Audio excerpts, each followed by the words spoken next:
What's up, guys? Welcome back to another episode of Inside the Crazy Ant Farm. Holy moly, it feels good to be back. Episode 46 of Inside the Crazy Ant Farm. Man, it feels good to be accomplishing so much over this year, man. It's been a crazy year. Yeah, it seriously has. We really worked our way Actually, up. I'm back. I had to take a little back. aspirin. I got a little too sick. I mean, that's what happens way, this time way of too year. sick. Like, That's seriously. true. The weather's crazy. Yeah, Latte's not here today because she's I got a brought little my own bug little going box out. of tissue so I can deal with it. See? That's true. We're down some people, but I mean, that's crazy. 70 degrees one day, 50 the next. It makes no sense. Scientists can't handle right, that yeah. stuff. South Mississippi weather right. makes no sense. Almost as crazy as everything happening in the industry. Yeah, seriously. Almost. Yeah, but let's talk about the industry with some industry news. Netflix, because how can we have a show? We can't. Yeah. Netflix, always there. Exactly. But guys, they are the reasoning behind all the Netflix Marvel shows being canceled. All the Daredevils. They can't be the reason behind. They are. Daredevil, Iron Fist, and Luke Cage, all because of Netflix. Netflix made the decision to cancel it. Not anybody else. Not Disney. Not Netflix made the decision. Yep. And I'm sure that after the current season of Punisher airs and the current season of Jessica Jones, they will also be biting gone. the dust. Yeah. And it's really weird because they also just released some numbers, and apparently Daredevil is one of the most watched shows on Netflix this season by a landslide. There's a huge campaign on Twitter. Yeah, like already huge campaign Save Daredevil, and they deleted it anyway. Yeah. So I mean, they deleted it. They canceled it anyway. Yeah. And not as we know, people are not happy about this. Yeah. Not the stars of the show, not the showrunners of the show, not the fans. Nobody was really happy about this. But Disney was quick. They came out this week, like you said, and they wanted to make sure that everybody knew it was not them. Yeah. It was not them. There's some bad news involved with this too, though. And we'll preface it by, we ran a poll today to ask if people wanted to see all of these shows that have been canceled by Netflix come back onto the Disney Plus and or Hulu. Have Disney move them over and start them up again. And overwhelmingly, 81% to 19%, yes, they want them to come back on Disney or Hulu. Yeah. And it's crazy, almost 10,000 votes. So thanks, guys. That was huge. Almost 10,000 votes on that. Yeah. And like I said, 81. So there's demand for it. Everybody wants them. Now the bad news. Apparently, part of the contract deal with Netflix was with Marvel, and I don't know who negotiated this and who was dumb enough at Marvel, and I'm going to say it, dumb enough at Marvel to agree to it. Unfortunately, guys, we're not going to see those characters again for at least 2 years. Even if Disney decides to pick them up and carry on with the shows, they can't do it because there's a clause in the contract that says that once they're done on Netflix, they can't appear anywhere in any form, anytime for 2 years. Yeah. Wasn't somebody teasing something, though, on Twitter? Like somebody from Disney? Somebody from Disney said that the possibility of them showing up on Disney that indeed is a possibility and would likely happen, but we know that can't happen for 2 years. So now the question is, we were talking about this because Netflix also recently said they want to make like a gazillion original movies a year. Yeah. Just kidding. What did they say? I think 90. it was 90. 90 original films a year that is their vary goal. From ranges to like up to $200 million or something like that. $200 million budgets. So they're going to need some money. Yeah. So my question is Disney willing to pony up and maybe work out something with Netflix to buy out that whole 2 year bullshit? Just give them some money, say, let's end that 2 year wait bullshit. Because, I mean, if anybody has the money, it's going to be Disney. Disney, so, they recently just said they've made over $11 billion this year at the box office alone, worldwide. Almost $7 billion here domestically, and over $11 billion. They have a little bit of money. Yeah, I'm just saying. But I mean, if they prove they can break bread, like that could be huge for the entertainment industry in general. But it's enemies. But if there's compromise, like, any way I can hurt them, I will, even if it hurts me more. I'm going to get them. But Netflix understands the viability of working out deals, hence with friends. Mm-hmm. AT&T Time Warner's an enemy also, but they worked out that deal with Warner to keep friends. I think that they can work out a little deal with Disney. And I mean, come on, out of that $11 billion worldwide, almost half of it came from 2 Marvel movies. two Marvel, Black Panther and Avengers. Yeah. The Marvel characters are valuable to Disney, and I think they'll pay to get them to be able to use them. So we'll keep our eyes on that. Hell yeah. Speaking of box office and Netflix. A new study came out that showed that while Netflix is booming and everybody loves streaming and they like their I want it now, I want to binge, it's not affecting the box office apparently at all. This was a huge conversation when we first started the podcast. We had a lot of conversation about whether the theater would die off later down the line because of streaming services. And we talked about how it's about the experience. And I mean, it shows. It's about the experience of going to a theater and watching a movie. Weren't they trying to also blame Netflix for it, too? It's like, we're having such a hard time because of Netflix. Like they were trying to corner Netflix. I think both are correct. I think that while Netflix may not be killing the theaters, you have seen, in my opinion, and I think it's the right one, that you've seen a push by all the major studios to focus solely on tentpole films, blockbuster films. Yeah. They're going for their franchises. When's the last time you really saw an artsy kind of like, not too much money film? They're focusing on their Avengers. Yeah. They're focusing on Star Wars. They're focusing on Mission Impossible and all these huge, giant tentpole movies because, like J-Lo just said, it's about experience. Those are the movies you don't want to stream on Netflix. You want to see that shit in the theater. Exactly. So I think while Netflix might not be forcing the closure of theaters, they are forcing the studio's hands to make big blockbuster films. Yeah. And so... And even in that sense, they can get some of those big blockbuster films like Mowgli. That was a Warner Brothers, and now it just came out on Netflix. So. Right. And I mean, that's what they said. They said some of these 90 movies $200 million plus budgets. Yeah. So apparently Netflix, and we know recently bought 2 studios. Yeah. So they're planning on making their own blockbuster films. Yeah. So. Ugh. Crazy, man. But also, theaters has retooled themselves a little bit by going with like these more luxury seats, upping costs, like across the board. The cost at the concession has gone up. The ticket prices themselves have gone up. It's really kind of a give and take. What Netflix and the other streaming services are focused on making, if you will, their blockbuster tentpole movies, while the movie theaters and the studios are focusing on making the theater experience more like you're sitting at home in your comfy recliner. And so I think it's a give and take. They're both trying to figure out where that happy medium is so that people can see it in whatever kind of comfort they want to see it in. I mean, I haven't been in the theater in a while. I mean, I went in there when they first installed those luxury seats, but I was on front row, so it wasn't that enjoyable. Yeah. But last night, that was really nice. Having my feet kicked back the whole movie. Yeah. They are even trying with having an app, so if you come in early enough and get your food, you can sit down and start shooting things coming. Yeah, you can play at the game. Yeah. So it's a different experience what they're trying to do and trying to bring in.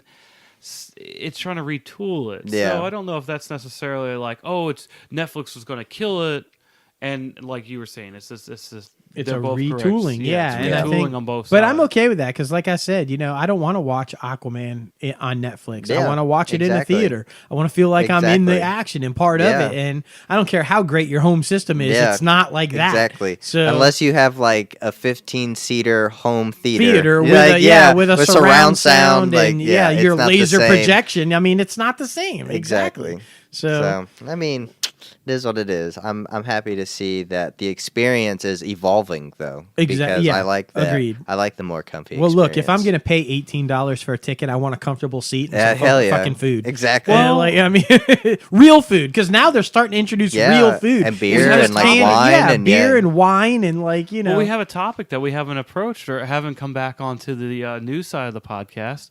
What about StubHub? Not StubHub. Whoops.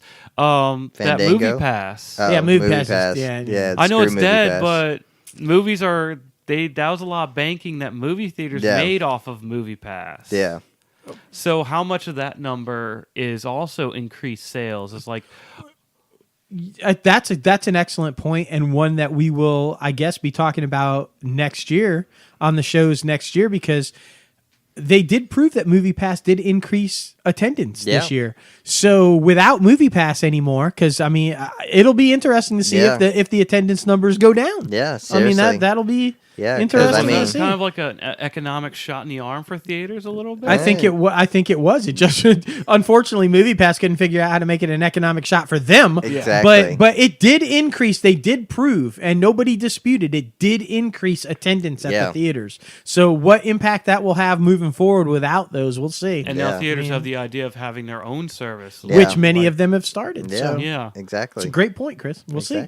Yeah, see what happens. But sticking with Netflix, people seem to really be enjoying Chilling Adventures of Sabrina. They just released that. Chilling Adventures of Sabrina. They just released that Christmas episode, and apparently it did really well because it just got 16 more episodes. Right. So it's like 2 seasons now, but they're going to release them in parts, so it's going to be part 3 and 4. So basically there's like so much content. Yeah, I mean, season 2 hasn't even finished. They've already announced they're going to push out more for 3 and 4. Exactly. They haven't even finished like filming it yet. So, yeah, you're seeing this a lot more often where they announce, like they just did that with Agents of S.H.I.E.L.D. They hadn't even finished the current season, and they announced, and the current season was on the bubble. Yeah. And yet they announced, no, it's coming in. We're giving you season 6 or whatever. Like, what? But I mean, I don't know why they keep doing. Well, that. and with the Titans, yeah, like it hadn't even come out yet. No, and they already renewed it for season 2 and 3. Apparently, I think they did that with the Connors as well. Like, what is up with that? I don't know, man. You should like really see if it can main. Now, I don't know. There's a lot of shows that they get a. I mean, you get a good if you have the numbers on one season. You still continue because they could still cancel out at one point. Or another. They just try to like. I don't know, predict the excitement, I guess. And it's, I guess. Yeah. But I mean, I guess Tavia will be happy about that. She liked that show. Yeah. So, yeah. I don't know. Yeah. I mean, I gave it a little bit more of an opportunity after we had that conversation. And I mean, it was okay, but not enough for me to want to keep watching it. Yeah. Like, I'll admit it was okay, but I still didn't want to watch it. Yeah. I haven't given it a chance yet. I mean, I was about to watch an episode, but then kind of fall asleep before I even started the episode. So. Yeah, I mean... Okay, and speaking of, since we've said all about Netflix. Yeah, Marvel and Netflix. Yep. And which Marvel we all know is Disney, and that battle continues. Always. Because Netflix has stolen away Channing Dungey from Disney. This is a big one. This is a big one. She was a big-time executive at Disney in charge of production, and a lot of people thought maybe down the line a potential successor for Iger. Yeah. At least number 2. At least a number 2. And but no, she's gone, and Netflix, surprise, has picked her up. She's going to be the vice president of original content, reporting directly under Ted Sarandos. I mean, ABC Entertainment president for 15 years. Yeah, that's insane. Think about the hits that ABC has had on its lineup for the past 15 years. Yeah. That's her. Yeah. So that's insane. That was a big loss, and Iger there was admitted a lot that. of great shows that were also canned way too early. Yeah. Unfortunately, with this Disney 21st century... I was about to say, was she the victim of a merger? Well... Yes and no. Her position wasn't going to be eliminated, but she just felt like the time was right because she could do better as a free agent. I mean, there you go. After this merger, Disney lost all of its high-end executive of diversity. Yeah. Like they don't have they're all white now. Yeah. And they made that point. They said they're going to have to go out and recruit people because basically everybody of diversity, like of color, and they left. Yeah. They decided to become free agents and or were being cut because of the merger. Insane. And Netflix and all the other people are picking them up. Yeah. So, I mean, that's real crazy. She is a very talented woman. Even Iger said that. He wishes her the best of luck because she's extremely talented and she deserves whatever she gets. Yeah. And he was happy for her, but he admitted it was a loss. I mean, so that battle is just going to keep going and going. It really is. I mean... But, I mean, as we just talked about, them wanting to spend all that money for original content, I mean, at least they're trying to make the right moves to get that original content, like, available. It's true. I mean, she's a smart woman who has a strong eye and feel for the television market. So I think she's going to Because I'm not going to lie, their original television, it's pretty good. I'm not, it's top-notch. But their original film, it needs some work. Like, it does. There's a handful that are good, but it really does. It and that's going to be the interesting thing because they just say VP of original content. Yeah. Is that all original content? Yeah, what I think that's going to be all just original TV? Content. Is it going to be like series, or is it going to be movies also? Yeah. Because Scott Stuber is the movie guy. Yeah. The original movie guy. Yeah. So I don't know how that's going to play out. They're finding a better formula with having episodic stuff. I agree, but they're wholeheartedly moving full forward in film also. So especially with those studios being bought. Yeah, so. it's going to be interesting because she is brilliant, and if they pump out a couple 200 million plus under Scott and they don't do well, is Dungey going to get it? Yeah, I'm just saying. exactly. I'm just saying. She's a really okay. So we talk about this all the time too. For a year now we've been saying we think the ultimate battle is going to come down between Disney and Netflix for ultimate dominance of Hollywood. Yeah. But you can't count out the other players. You can't. And Apple just announced the Peanuts, man. Yeah. Snoopy. This is interesting. They entered into a deal with DHX, who owns 49% of the Peanuts, along with the Schultz family and Sony. Yeah. They've entered into a deal for future projects, including shorts, new series, and film projects. Yeah. So this is going to be interesting. Yeah. Apple has made, all of them. Netflix, they just announced a bunch of moves too. They're all like heavily investing in children's programming. Yeah. Seems to be the big move. What we talked about this a couple weeks ago, Kevin Hart doing animated stuff for Netflix or what? Yeah, it was for Nickelodeon. For Nickelodeon, yeah.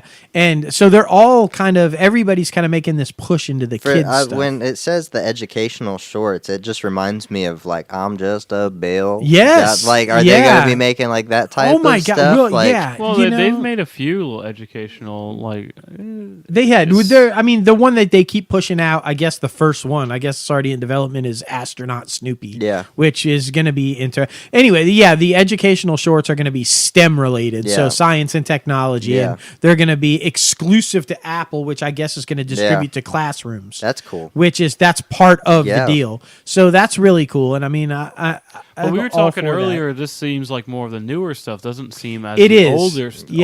The wording of this deal very specifically says new series and shorts and content. So it leaves up in the air. I don't know if we're going to see a Charlie Brown Christmas or all of the beloved holiday classics on Apple. I don't think so, because I'm pretty sure that ABC still holds the rights to air those for an extended period of time. That would also mean that they would be on the Disney Plus platform, probably to stream. Potentially, yeah. So, but let's remember, Iger is on the board of Apple, and they're all tight buddies. So who knows how that's going to all play out? Or it's like, you get it for a few months, and I get it for a few months. Yeah, right. Exactly. And quickly before we leave all this, because we got so much to, I want to say that we can't. I don't want to rule out Facebook either. Yeah. I started watching Sorry for Your Loss, a Facebook Watch original starring Elizabeth Olsen.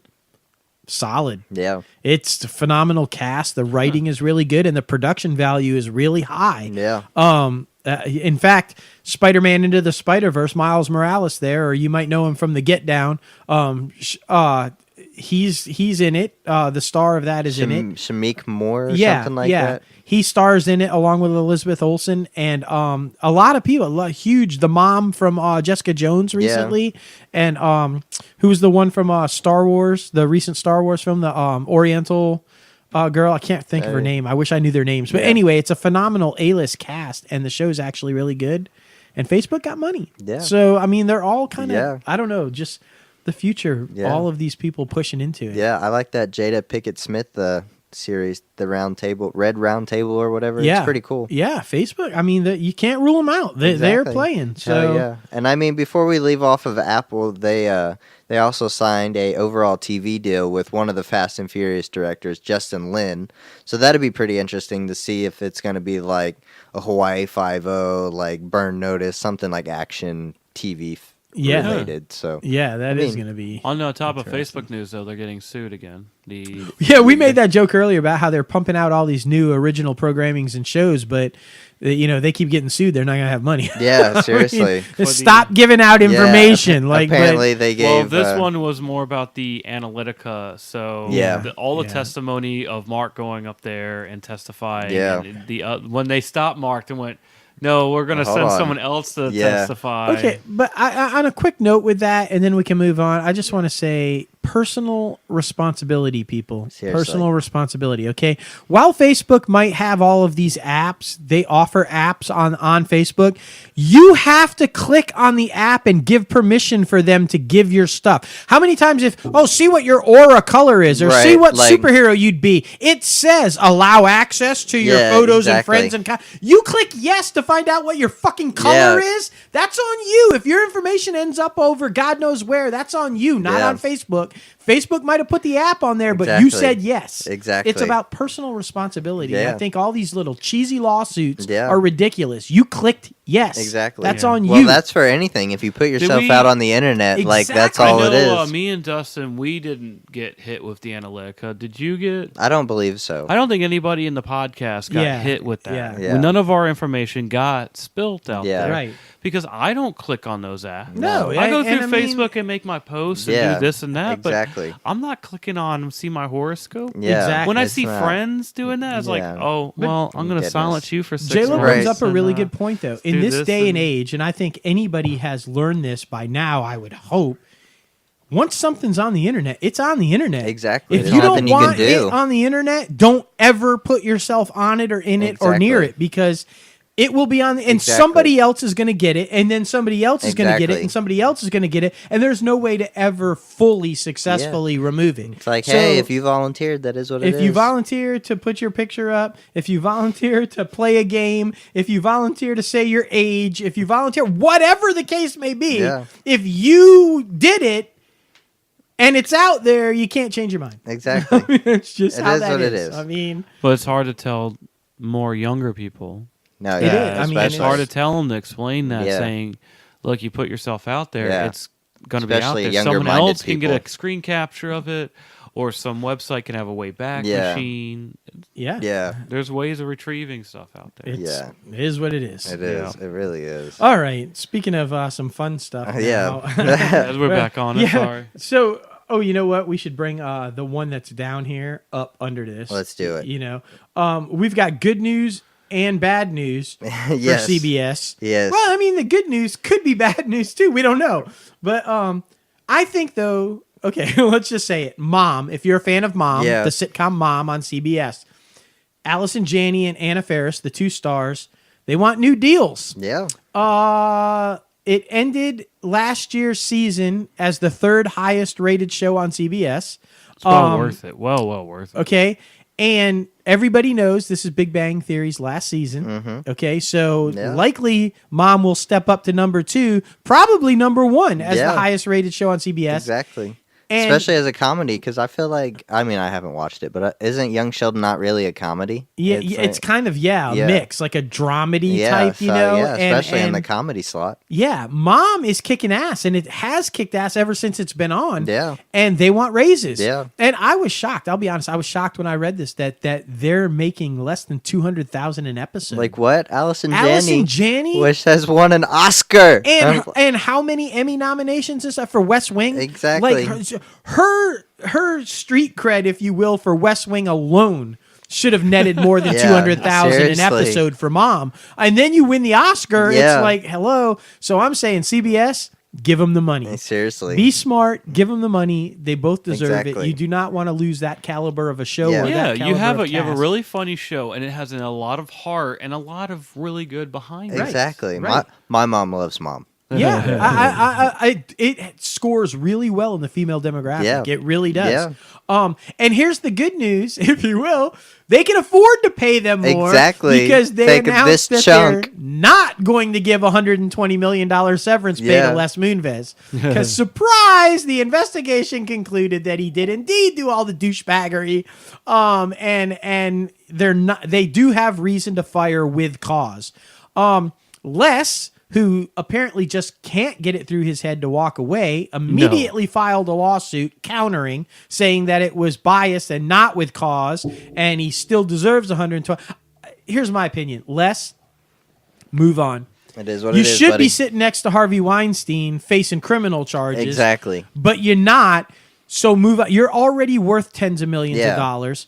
all you're doing is putting Julie, who has stood by your side through all of this crap, God bless her soul, and your kid through more shit. Seriously. You don't need the $120 million less. Move on, go away, and be lucky you're not in jail. Okay? Exactly. That's I mean, like he had girls on they're getting call. ready. CBS is hired a team. They're getting ready for legal fireback to come back. They were the whole time, like when the investigation was wrapping up, they had the information and went, let's get ready because we're going to get a lawsuit. Yeah. But look, under Les Moonves, okay? And we're not just talking about all Les's douchebaggery. No. Under Les's management as the head of CBS. A whole bunch of people at CBS. You're talking about Charlie Rose going down, other lesser-known executives going down, now the recent stuff with Michael Weatherly going down. In fact, the investigation's wording specifically says a culture of inappropriate behavior under his leadership. That's insane. So... And of course, they all got away with it and did things, and they were having to pay settlements left and right because it was coming from the top down with Les. Exactly. I mean, and keep in mind, Les never said he didn't. He just said it was all consensual. Exactly. Which really, come on now. Well, the only point I was saying is, what's in his contract to say? Can they get rid of him on that basis? Yes, and not have to pay that's why out? this investigation was launched. I was just making sure. If they could prove that there was cause to fire him, they could get rid of him without having to pay the severance. And apparently, the investigation showed there was cause. Inappropriate. Then why is he being so? About to use a word I don't want to use. Retarded on firing a suit back. Look, it's like, your contract is this. You can't just sit there and go back and like, I want the money. Unfortunately, because he is an extremely talented visionary, and he turned CBS around, made it the most watched network, and basically took it out of third place obscurity. Yeah, turned it CBS into All the Access. juggernaut. Turned it into the juggernaut that it is. Successfully launched, like you said, CBS All Access. Did all these amazing things. But you can be the most talented visionary guy in the world. It doesn't mean you're not a scumbag. And apparently he's a scumbag. It is what it is. So it is what it is. And while it's unfortunate for CBS, it's the right move for CBS, and they need to. Like I say, he just needs to move on. Exactly. Speaking of, real quick, I did see an article today that it looks like the criminal case against Weinstein is falling apart. Oh my gosh! I mean, we keep seeing every other week that another charge is being dismissed and another charge is being dropped. Apparently, this thing is not going well for the prosecutors. Yeah. What that says. I don't know. I mean, it's more of what happens in that situation. It's hard in that to prove whether someone did or did not rape somebody. I mean, unfortunately, I think the Me Too movement is one of those. It's really tough because you think it's clouding the water too much. It comes down to a he said, she said, and it is almost impossible. Unless there's like physical video proof of it. He said, she said is an impossible game to try to prove in court. And I feel so bad for the victims because you can just tell that they are being sincere and this really happened. But unfortunately, it's a tough. And then on the flip side, there are a lot of people taking advantage. Yeah. Throwing out accusations they know ain't true. So I don't know. It's crazy. It really is. It is. And it's the whole side of that in an abuse situation. It's hard to prove the abuse. It's hard to disprove the abuse, right? Because someone who's getting false accusations usually goes down fairly badly. Like you have the lacrosse team, and you have this football team, and they got blamed, and they all got kicked out of school, and it found out, it's all a big lie, and here's video proof of her doing this. But then you have a situation where Harvey, there's no video proof. He kind of forced his way and... Yeah, a lot of innuendo and a lot of people that say without going on the record that it did happen and they were aware of it. But that's hearsay, and hearsay is not admissible in court. You got to have the...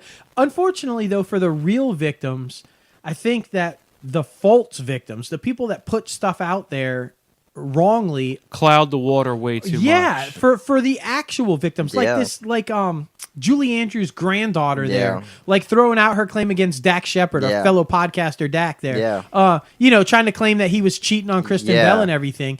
And to his credit, he immediately came out and said, "Yeah, that's me in the picture. I am kissing her and doing all that." But it's 13 years old, not 9 years old. That was before I was with Kristen, and she's full of shit. Wow. And he pointed out, he said she's also sold cheating stories about several dozen other actors. Oh shit! To the Inquirer. Yeah, and he listed all of them. Wow. And he's like, so she's known for popping up in this. pictures and kissing on these guys, and then claiming they're cheating on their spouses for money. So this bitch. There was also the person from Talking Dead. Yeah, Chris Hardwick. Yeah. Chris Hardwick, who was really kind of proven, I think, that wasn't true. Yeah. So I mean, there was a whole investigation, and he Hyde came back. From That 70s Show. I can't think of his name. Danny Masterson. Danny Masterson getting kicked off of Netflix, and that stuff turned out to be the untrue. ranch. Yeah. I mean, they left his story open. So I mean, they quote unquote killed off his character, but they never found the body. Yeah, so. Masterson's an interesting case. Yeah, because there's like rape allegations. Against him. from way back, and apparently there's a pattern of. So while maybe they couldn't prove or kind of disprove this current allegation, there's still that past stuff that's out there, which who knows? I mean, exactly. And more douchebags. Geoffrey Rush is the latest guy to get accused of sexual misconduct. He was accused of exposing himself and like trying to look at the orange of the new Black Star, Yale Stone. I don't know how to say her name. While they were on set of a movie like in 2007 or something like that. So I just hate people, man. Like, I don't understand. What makes you think you Why can are just you so whip out creepy? your junk in front of somebody and just like that's okay? And he made a statement. He came out and said, "Oh, I'm sorry she took it that way. You know, the stupid lame ass fucking excuse. Like, how else do you take that? Exactly. Is there a good way to take somebody whipping their dick out in front of you without permission? Like, it's oh my god, it's awful. It's really awful. There is not. Did y'all report on? Did we report on when Louis C.K. came back on? And that he came back on, and I mean, it's another person reviews. just whipping it out. Terrible situation. There is no wrong way, right way to take that. Yeah. There is just one way to take that. Yeah, seriously, exactly. Well, I mean, if we're sticking with douchebaggery, the Boston Symphony Orchestra. Just is getting sued by one of its flute players, Elizabeth Rao, for gender pay gap. Sources say that the pay gap is around $70,000. That's insane. Yeah. That is insane. What the hell? Like, it's, oh my goodness. It shows that it's happening everywhere in all sorts of parts of the industry. I wouldn't expect it there though. Yeah, because there's especially in smaller instruments or in instruments overall, and a lot of orchestras. There's a lot more, I think, female demographic. Yeah, there's a lot more talent. But maybe they're behind on the times. I don't know. Look, like, I would never think. You think they'd be that more progressive in Boston? Orchestra, home of NPR. Yeah, right. Orchestra is and this type of a music venue format, if you will, is competitive as shit already. You know, they judge you by chair. First chair, second chair, third chair. And that's based on like talent. Yeah. Like first chair, you're the badass be all. And every chair after that is like, you're well, like you're lower, lower. Yeah. So okay, and if I take some heat, leave some comments, you know, shoot at me on Twitter, whatever, do whatever you got to do. But we make mistakes too. This is why I am not for if the term pay equality. Yeah. Like, you're right, women shouldn't be paid less than men. Yeah. But here's how you eliminate that problem. Pay for worth. Exactly. Pay for worth. Don't pay somebody because they're a man or because they're a woman, or pay them equally because they're a man or a woman. Just pay for the best person. Exactly. Like, that's how you eliminate that problem. The best person for the job. The best person for the job. Exactly. In situations, what happens is that sometimes male, we go out there and we want bigger checks, we want more money, we want this. And in some situations, females aren't seeking that. Yeah. And that's where they have the issue. It's more of, and here's where the argument is that we're aggressively seeking something while more females are more passively trying to just wanting to get that same raise, but not getting it because they're not seeking for it and trying to prove themselves in a market. They're just trying to work. Unfortunately, though, I mean, I don't disagree with you on that, but I think it's because Unlike for a man who aggressively goes after a raise or does whatever, he's considered a go-getter. And, this guy, he's working for his future. If a woman aggressively goes after a raise, she's a bitch. Yeah. And that's unfair. That's and that could be the double standard that keeps women from aggressively going after, and again, you can eliminate this whole problem by just paying people for what they do. Exactly. The best person should get the most money. Yes. And the least qualified, horrible person either shouldn't have a job or should get the least amount of money. Why is that a thing? I don't give a shit what race you are. I don't give a shit what gender you are. What your sexual preference. I don't give a shit about any. Are you the most skilled person? Are you the best for the job? Then I'm going to give you the most money. I don't give a shit what you are. Exactly. That's the way it should be, and you eliminate all this equality problem. You're not supposed to be the boss if you never show up to work. Exactly. I'm just saying. It's forget all this pay gap shit. Yeah. Pay the best, get rid of the rest. Exactly. That's how it should work. That's how simple it should be. And if you have a whole company full of women because they're all the best, great. Yeah, you have a whole company full of men because they were all the best, great. It should just be what I mean. Exactly. That's the thing. Based that's on the skill. perfect world. It exactly. But again, and it just takes one person secretly having an agenda. Yeah.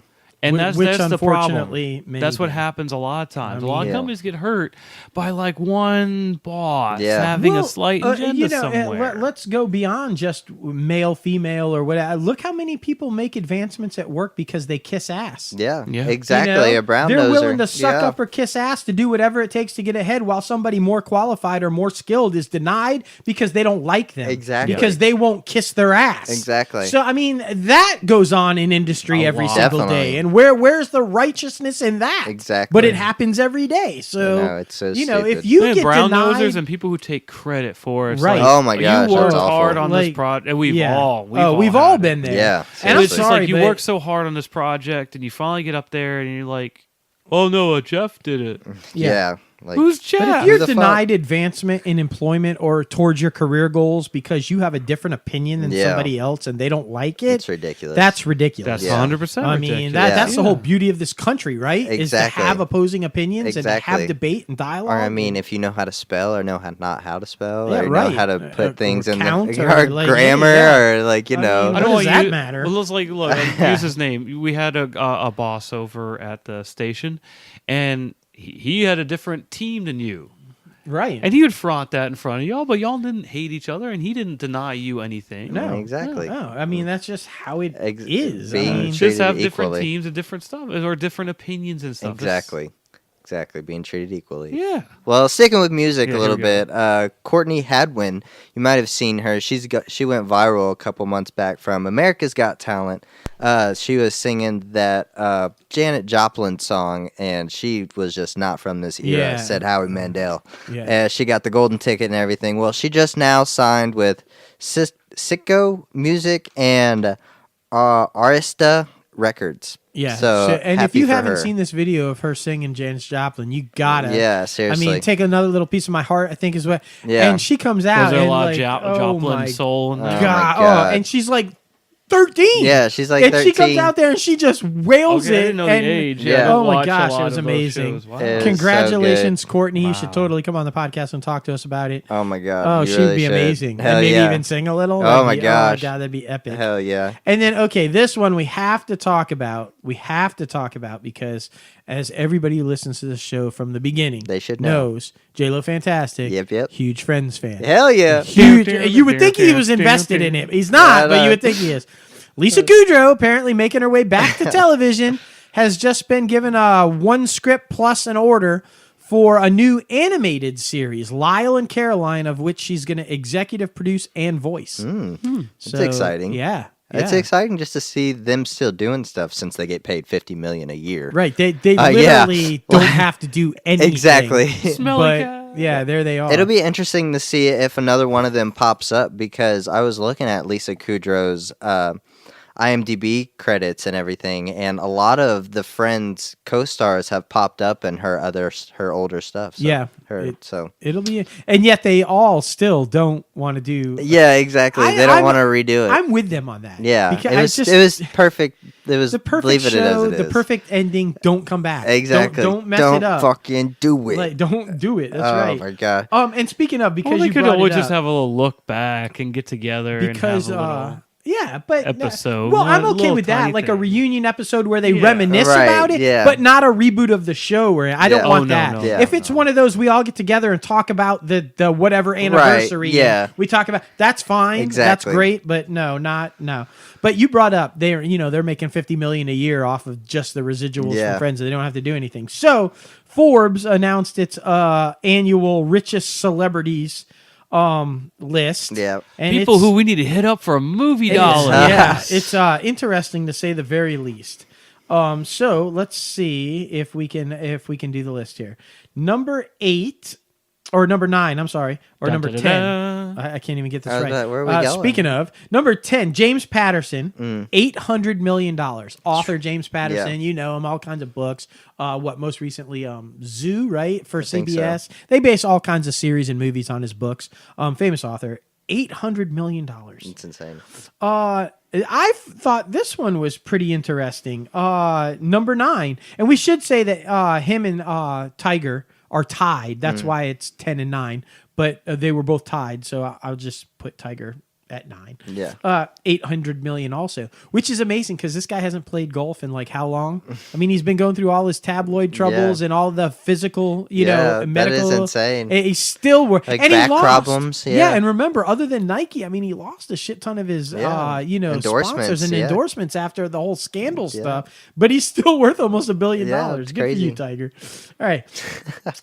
And then we got a few rappers on the list. Yeah. Sean P. Diddy Combs or Diddy Combs or Puff Daddy or whatever he's calling himself these days. Right. $825 million. This is why he produces everybody. Yeah, exactly. He's got like his own vodka too. He's got Ciroc. When Eminem has a hit, P. Diddy has a hit. I mean, it's true.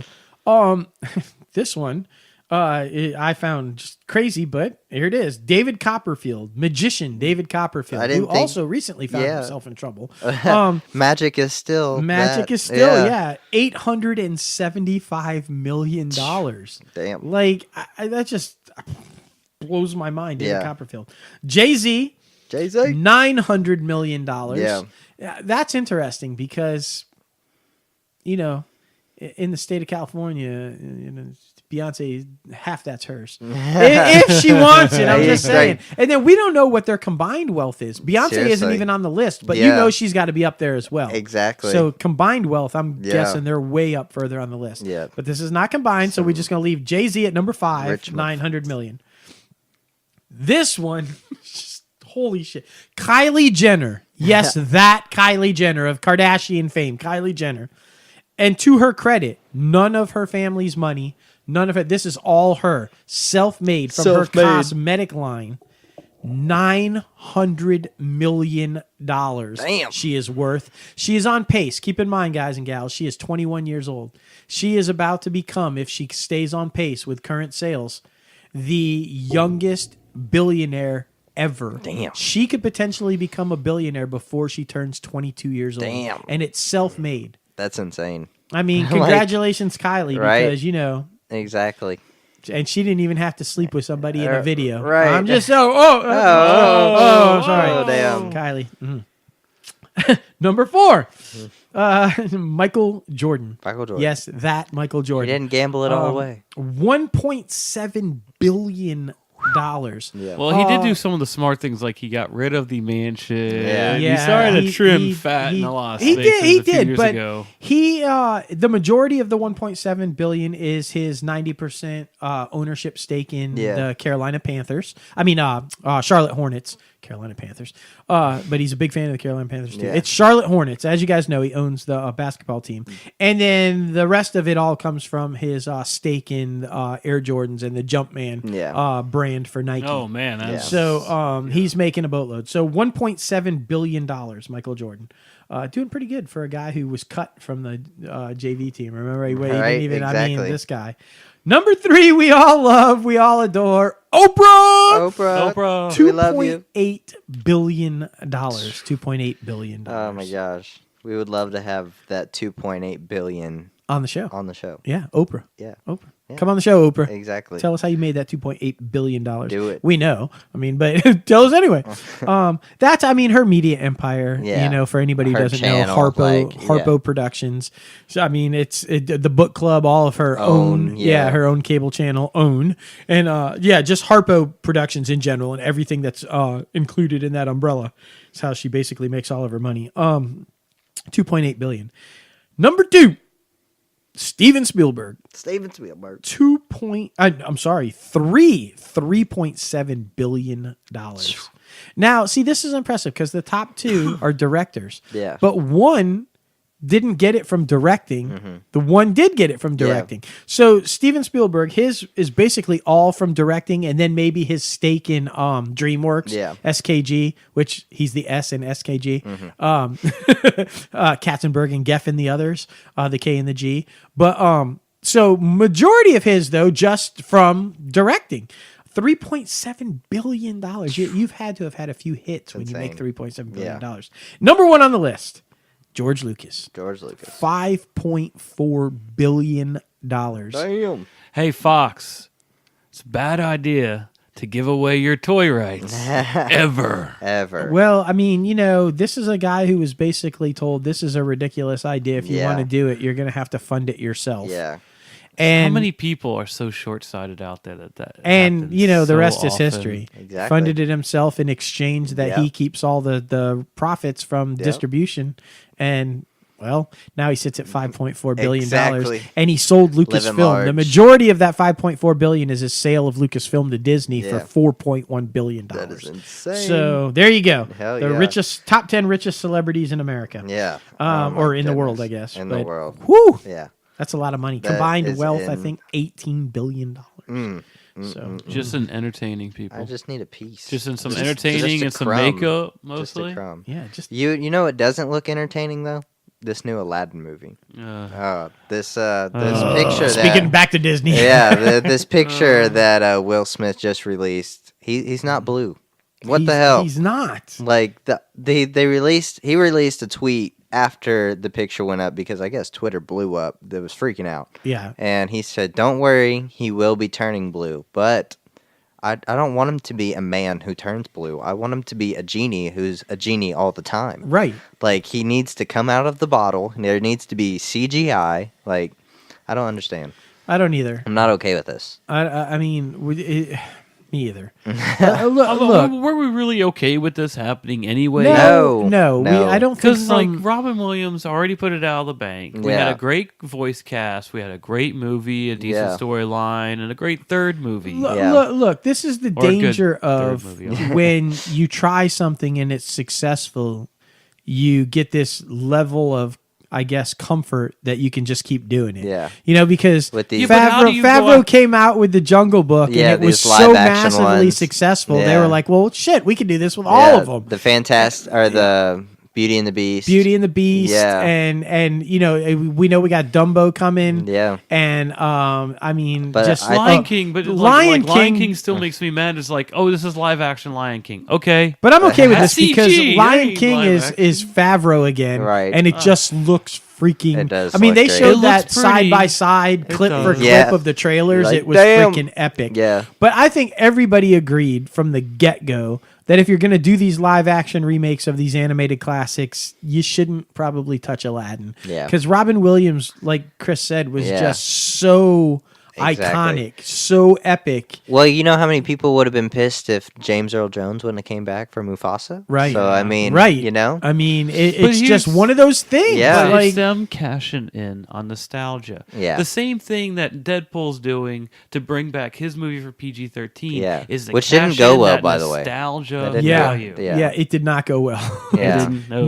It barely made anything at all. Nobody went to go see it. Not even Fred Savage. Not even Fred Savage. Well, seeing it R in theaters is awesome. Right. There's Going no back point. to see it PG-13, be like, Yeah. And I'll just watch that at home. I'll catch those little clips some other time. Look, though, you called it, though. It's nostalgia, and Disney is masterful at figuring out how to continuously keep selling their product. Yeah. The same product that they sat there and got from public source. Right, but they're brilliant at doing to gauge interest and resell to new audiences the old product. They did it when they first released the films. And then they're like, okay, well, how can we do it? Well, here's an idea. We'll put them all in a vault and not release it for 10 years. Exactly. Then the new generation 10 years later will want it. And then that releasing a new collection series. There's 3 collection series in the VHS. And then when that kind of played out, they're like, well, now what do? We've tried the vault thing. We've tried the, so now they're live actioning it all. Yeah. They are brilliant at continuously retooling their brands to a new audience.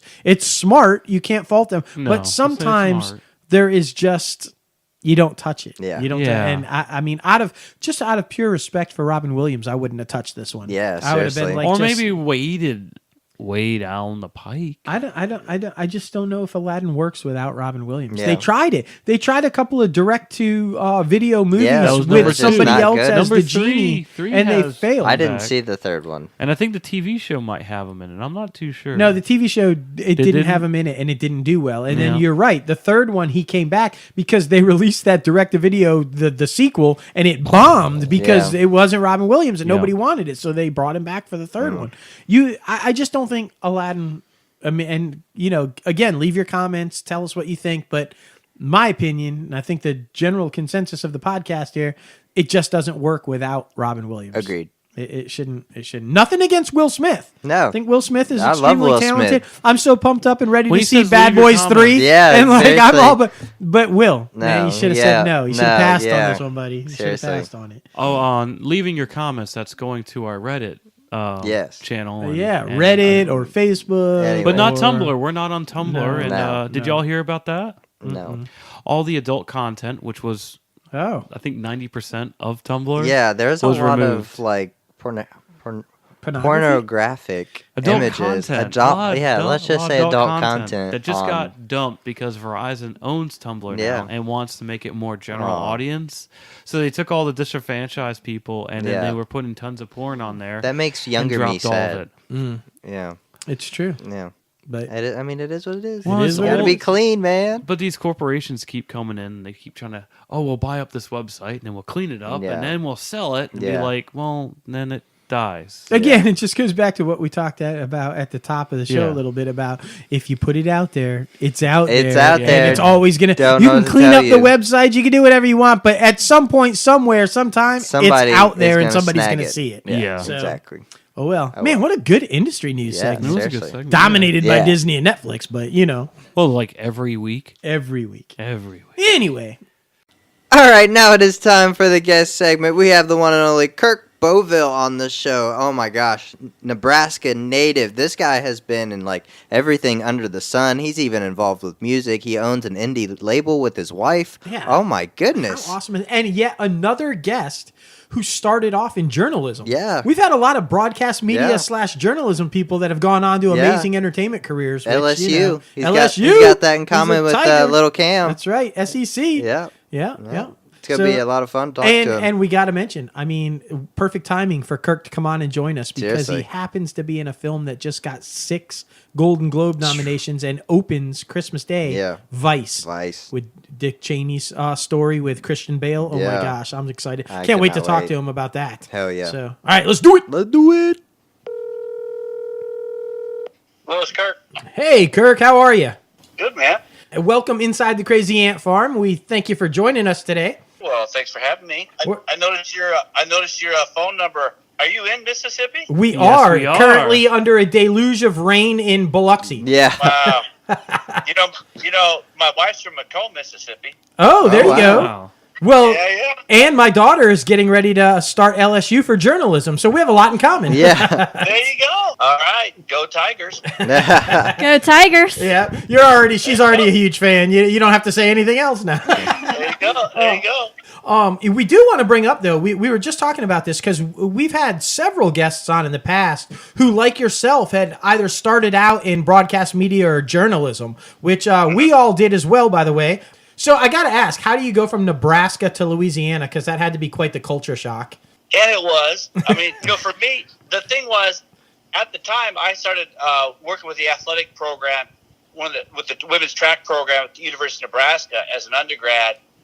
And so I got plugged into the athletic world. And so I was at Nebraska when they won 3 national titles in a row. Awesome. And in the summers, I would do like Olympic development track camps. I'd work on the staff for Nebraska. That's where I met one of the guys who would become the women's coach at LSU. And that is exactly how I landed at LSU. I'd been there for one track meet. I think when I was at LSU, we went down there for spring break. When I was in Nebraska, we went down there for spring break. That's what really got me down there, and was really the athletics. And it was a total culture shock. It was totally different world. Oh, yeah. Because especially South Louisiana, it's like its own country. Definitely. Boy, you are so right. I mean, I'll never forget, I was in like Lafourche Parish, and I might have been in a Winn-Dixie. and I hear like guys behind me, and I swear, I thought it was another country. You turned around, it was just the 7-Up guy delivering. His accent was so heavy, they talking just so deep, Katie, but it was funny. But I loved it. I loved it down there in Louisiana. And I was fortunate to be part of the first track teams that won the national title. So in '87, awesome. When women won those first 2 that were the first of like 10 in a row, I was one of those architects behind that. But I just felt like when I first went there and I was going to do exercise physiology, I thought, what the hell am I going to do with that? I'm going to have to go get a PhD. And I don't feel like going, to keep going to school and be a professional student. But I tell you what, though, I always writing always came second nature to me, and it was kind of cool because even when I was coaching at LSU, the internship I did at the grad school level, I went over to the sports information department. In '87, Nebraska LSU hosted the NCAA outdoor championships there. I was the guy that ran all the publicity for the track program that whole semester leading up to that. So any of the press stuff, I usually wrote all the releases. So, and then you moved on to a successful career there, right? I mean, you had quite a bit in marketing before you even started acting, right? Right, because for me, when I finished up at LSU, I was offered college jobs. People came and offered me coaching jobs, and at the time, I was one of the young, hot commodities coming out. I'd come from 2 programs back to back. Between the 2, won 5 national titles, and I was a recruiting coordinator at LSU. So people offered me jobs. It's just that it was women's track and field, which I love coaching, but there was no money at the time. I mean, like no money. And I mean, it was a notch above flipping a burger at a fast food place. Yeah. And so I felt, nah, man, no. And I ended up in the Silicon Valley. The first thing I ever did was an inside sales job with a Fortune 100 company, multi-billion. I couldn't stand it. I was way overqualified, couldn't stand it. But I was real successful. And in a couple of years, I got moved over. I slid over to a marketing job. And in that marketing job, that's where I really took off in high tech. That opened up the door for me to travel all over the world. And so that was pretty cool. And right before we left the Silicon Valley, we started an independent record label. Kind of like right around 99. Right. And we named it Elmo Records after Joni's dad. Joni's dad was a sharecropper in Mississippi, Elmo Green. So we named it after her dad. That's cool. And we put out this music while I'm in marketing in the high tech and Joni's in marketing in the high tech. And we got distribution picked up. New Day picked us up out of Nashville. And kind of right before we left, some guy called us up one time, and the guy goes, "Hey, man, how come you're not coming down and playing at Smokey Robinson's Bible study?" And Smokey Robinson had a Bible study in Encino, and I go, "Well, that's real easy. I mean, Smokey don't know me, and I don't know Smokey, so that's super easy." And about a week later, we got a call from down in L.A., and these guys wanted us to fly in and do this singing at his Bible study. Wow. And so that kind of started this relationship with him where he really liked the music we were doing. And so we came down here. We released the second album in L.A. We had songs hit number 1 on the top 50 charts, indie charts. And, I mean, I'm doing an album when I'm like 39, 41 years old, which is normally not when you break in that industry. Right. And we were doing it, and then we got stuff placed in some movies, some songs. Mm-hmm. And I was grinding it out, and Joni started taking a couple acting classes. And it was 2006, and and she comes up to me. I'm at home, and she says, "You know what? You got to go do this audition at the Comedy Store."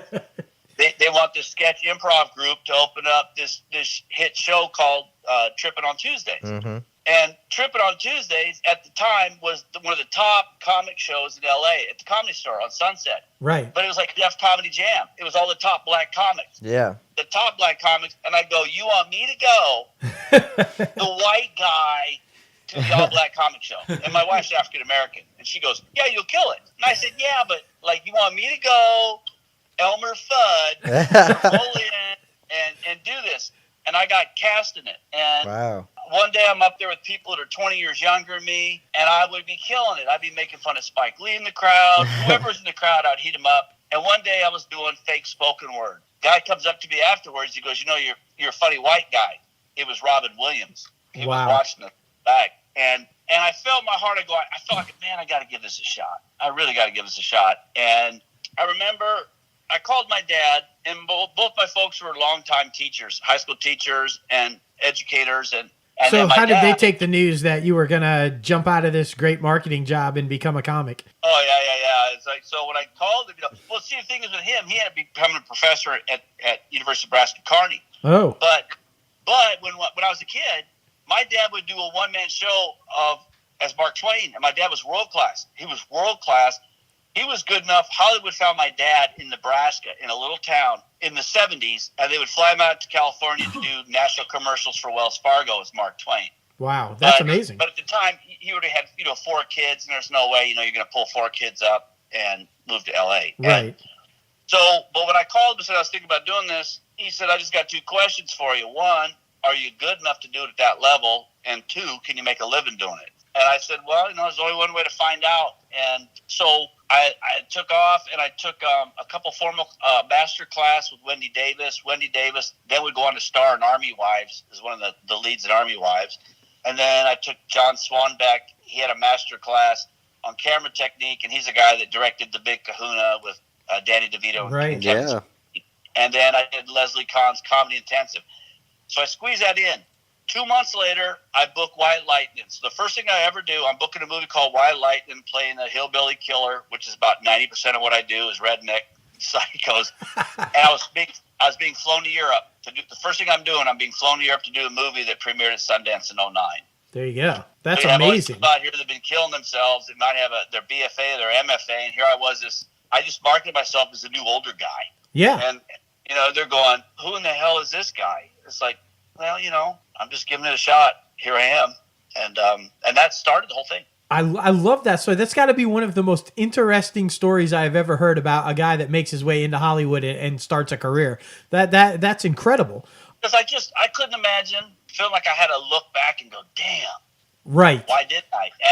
And I think some people have a tendency to kind of give up on those dreams, or just give up on it and just go, crap. Yep. I'm just going to grind it out for the next 30 years doing this thing. I really don't dig it, but I got responsibilities, and I respect that. But they kind of just give up on that stuff. And I guess my folks just always gave me the belief that I could do something if I put my head to it. And I just didn't want to settle, and I didn't want to ever look back. And so that's how it's worked out for me.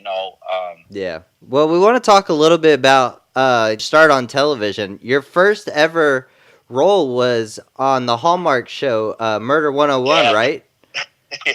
Alongside Dick Van Dyke. That is insane. Yeah, man. I'll tell you, the thing wild about that was this is how things happen. I'm coming home from work. It's lunch. Where I worked at the time in High Tech was close by the house. I'm at the house. Guys knock on our door, and it's a crew that is shooting a Hallmark movie on location at the house across the street from us. Yeah. And they're asking if they can put the camera sticks in our driveway to shoot the angle. I said, man, I don't care. And I said, if you guys ever want to shoot in our house, it's cool. You can do it if you want to. And we had a house that was up in the hill, and a guy calls me up who's a producer for those Hallmark movies. And he said, we'd love to use your home in this one. And I said, cool, you can use it. And I said, but I don't want any money. You don't have to pay me to use the house. All I want you to do is I want you to put me in it. I want you to put Joni in it and give us a Taft-Hartley so that, get us into the union. The guy goes, okay. Wow. He goes, okay. And he goes, okay. But they still paid us for the use of place. And so the scenes I was filming were actually our house. Wow. And I'll never forget, I'm in the house, and one of the scenes I shoved Dick Van Dyke over a couch, and here's he was like between takes and stuff. He'd be like doing soft shoe dancing and stuff. He was having the time of his life. Here's the guy living the ultimate dream. Absolutely. I mean, ultimate freaking dream. He's been living that thing for decades, and he's still appreciative. He's having the time of his life. I mean, he's not bitching about anything. He's not complaining about anything. He's not whining about craft services. The guy's having the time of his life. But that was wild. It was wild to be able to do that with Dick Van Dyke. Oh, you know? Absolutely. I can only imagine. I mean, man, I tell people all the time, you will never hear me bitching on a set. Never. Because there's a million other jobs you could be doing that are a lot worse. And to me, the thing is, I'm getting paid to play. I'm getting freaking paid to play. And so to me, one of the greatest feelings is walking on a set.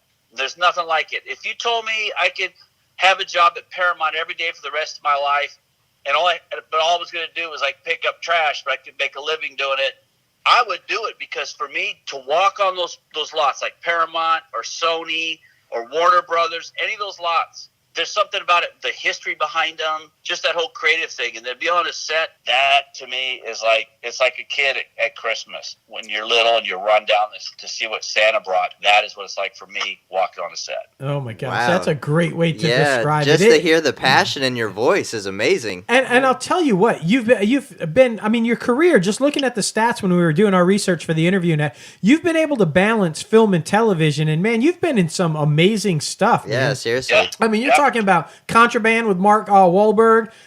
You're talking about Bobcat Goldthwait, American Horror Story, Asylum, Grey's Anatomy. I mean, just huge things.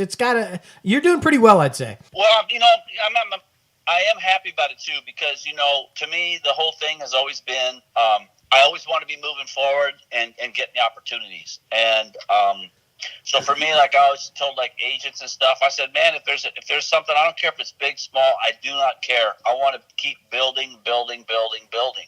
You know, some people want to go, nope, if it's not top of show guest star, I'm not doing it. I'm going to go, well, you know what? You're going to be in a line for a long time. Exactly. And, you know, and so, yeah, I mean, because there's just some of those people, like, you know, and it becomes surreal.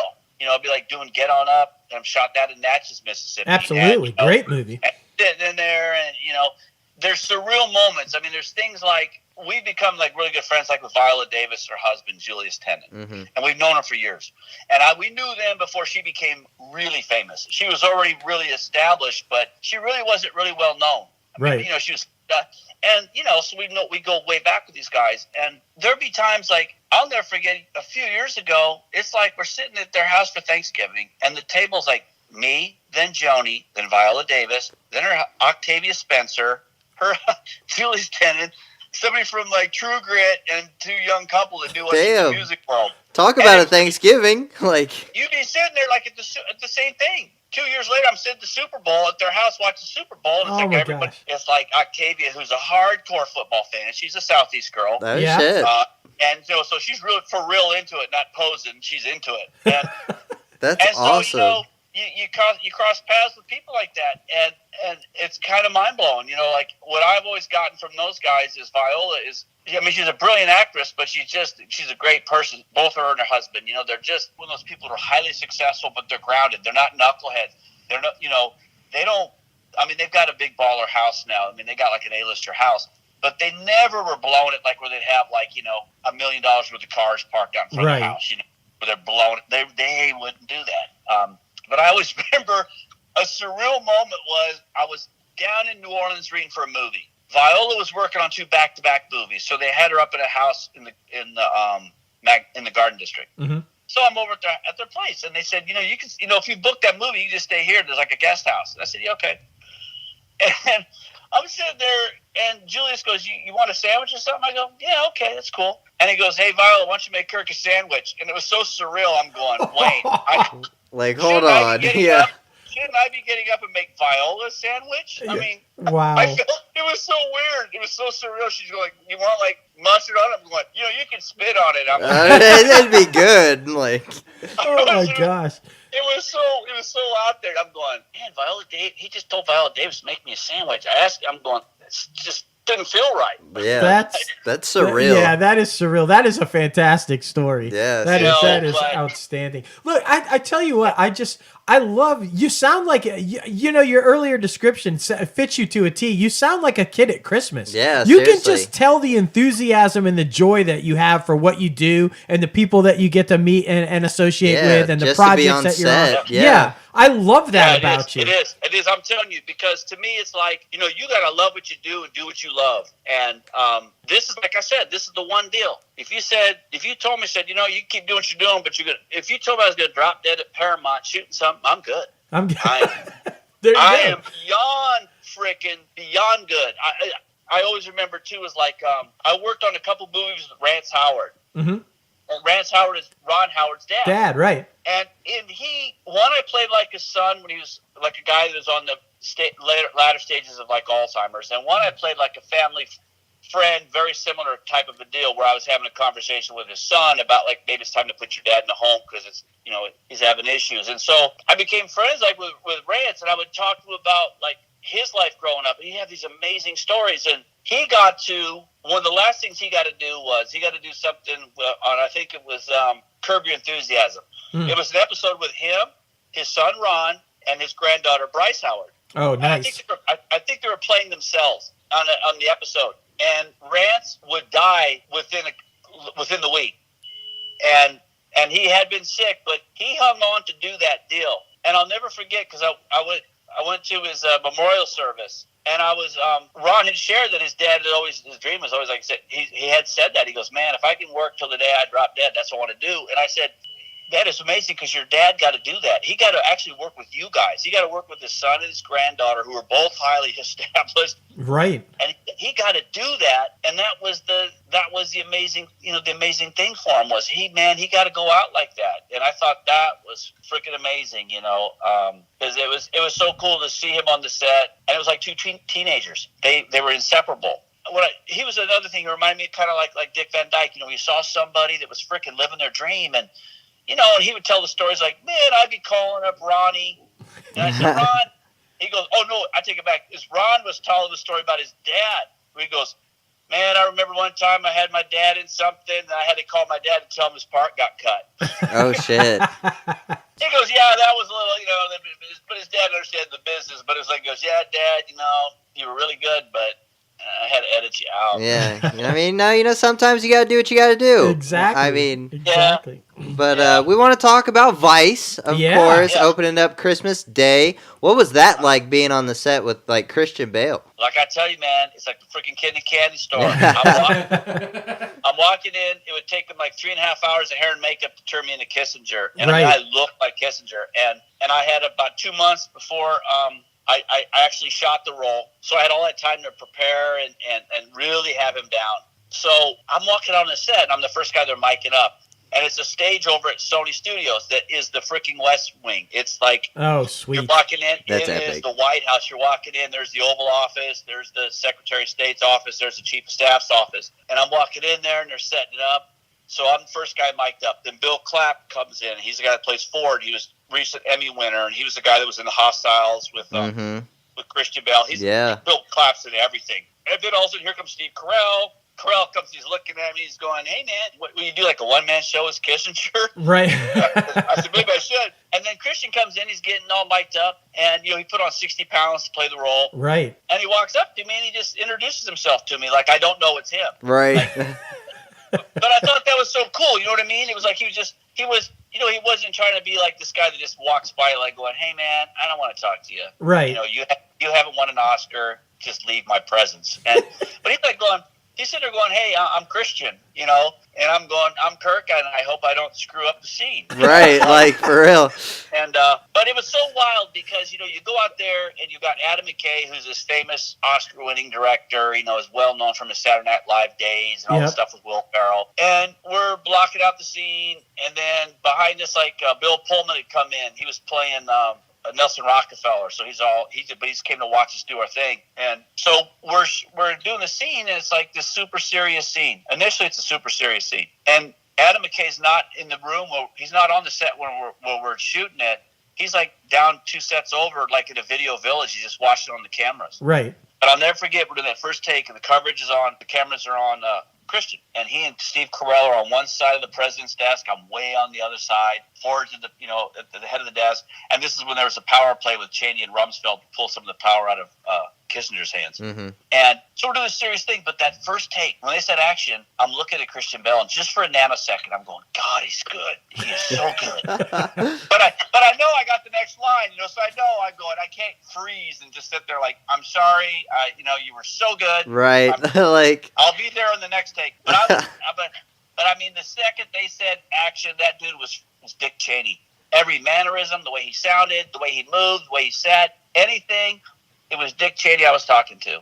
Wow. And so we are doing that, and we're lighting it up, and I'm killing it because, I sound like Kissinger in the movie. I had him down. And we're doing it, and then they improv and extend the scene.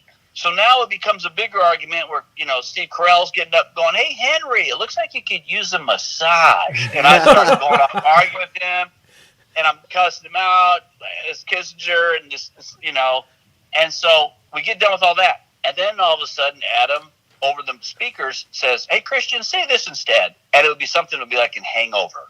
So out there. And Christian would be laughing so hard, and then he was trying to get through it. Then he would get through it, and he goes, Kirk, you just go ahead and just improv off whatever he says. Do Kissinger, but do Kissinger reluctantly agreeing to whatever he suggests. Oh, my gosh. That's so epic. I was killing it, and the thing was so funny. We would do takes, and then when we would cut, everyone would fall out of their chairs because I'm being so serious as freaking Kissinger, but what's coming out of my mouth is nothing Kissinger would ever say. I'm hoping we get to see some of that. Yeah, seriously. One of the funnier lines in the movie is that. So when you see me when I'm doing this one thing in there, that's totally improvised. Oh, fantastic. Nice inside story right there. Listen, congratulations on that, because it got 6 Golden Globe nominations. I'm sure it's heading for the same type track for the Oscars. Yeah, definitely an Oscar contender. I would think so. It got, one of the things was Best Ensemble, and it also got Best Ensemble nomination for the Critics' Choice Awards, too. That's right. Yep. So. The real surreal thing, being on the set was amazing. More so was when you got done, is to have you got Carell high-fiving you and clap. Oh, absolutely. Bill Pullman coming up, and McKay goes, man, I know you're that funny. I'm going, well, it was a serious scene until you changed it. If I would audition like I was doing that other part, he would have thrown me out of the room. And then Bill, same thing. The trippy thing was, the world premiere was last week. So I was just happy to get invited to the world premiere. Awesome. I was happy, and it was over at the Academy, the Academy Theater there, so it seats over 1,000 people. Sure. And I go there, and they got the big time red carpet. All those heavy hitters are coming. A woman comes up. She goes, "Hey, Kirk, I'm Lisa from Annapurna. We want you stage left at 7:40 because we want to introduce you before the movie." Oh. So Joe and I, we do the carpet thing. They're taking pictures of us together, then singles of me, and then I'm getting interviewed. You go inside, and I'm seeing all the people from the movie, like Sam Rockwell and Amy Adams. It's surreal. And then a talent wrangler grabs me and goes, I need you to come over stage left. So they bring me back there. So for 10 minutes, it's me, Christian Bale, Steve Carell, Sam Rockwell, Amy Adams, Adam McKay, Justin Kirk. That's who's back there to get introduced. And when Christian came up to me, I knew he didn't recognize me because he always saw me as Kissinger. And I go, hey. He goes, hey, what's your name? I go, I'm Kirk Bovill. I go, you know me as Kissinger. And he goes, holy crap, that was you? And then Steve Carell was beside me. Same thing. Carell didn't know. I go, did you know I was Kissinger?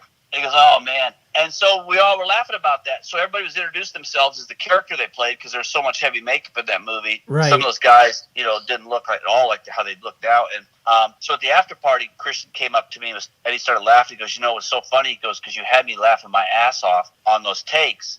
And he goes, I would have never recognized that was you at all if you hadn't told me that was you.